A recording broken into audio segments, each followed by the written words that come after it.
Олар тол бутағында да чәчәкләр үстерә. Менә бу юлы да без өстә ханымларны капроннан чәчәк ясаган вакытларына туры китердек. Бер карасаң гади генә материалдан да шундый күзьян олырлык композиция ясауына ышанып та булмый хәтта.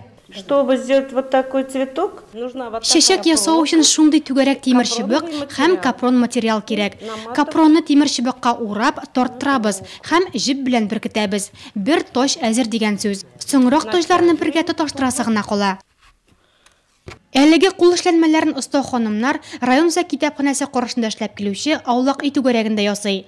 Койсы оста белән генә аралашсаң да, һәрберсе үз иҗат җимеше турында ычкынланып сөйли. Нәрсә генә юк биредә. Мәсәлән, менә бу ваза гади лампочкадан ясалган, ә тимер чыбык белән фольга гаҗәеп чәчәкләргә үрелгән. В этот кружок я хожу 3-й год. Мин бу түгәрәккә 3нче ел йөрим. Очраклы рәвештә генә килеп эләккән идем. Элек чигү, бәйләү белән шөгыльләнсәм, хәзер барлык кул эшләрендә ясап карыйсым килә.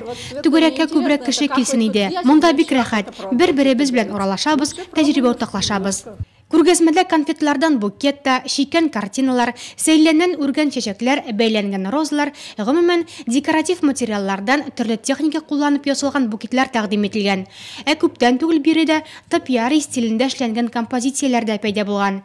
Түгәрәккә яңа кешеләр өстәлеп тора һәм алар үзләре белән яңа эшләү алымнары да алып килә икән. Безнең китапханәдә аулаги түгәрәк эшле 2011 елдан бирле. Бу түгәрәккә төрле өлкә кешеләр йөрей.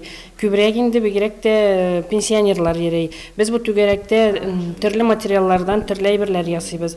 Мәсәлән, бер иске әйберне дә әрәм итмибез. Узакламый безнең 8 март бәйрәме якынлаша. Шул уңайдан инде безнең сөекле хатын-кызларга чәчәкләр күргәзмәсе оештырырга булдык.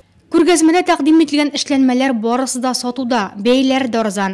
Шуңа да әгәр бәйрәмгә яраткан кешегезгә кулдан эшләнгән үзенчәлекле бүләк эзлисез икән, үзәк китапханәгә килегез. Күргәзмә 10 мартка кадәр эшләячәк.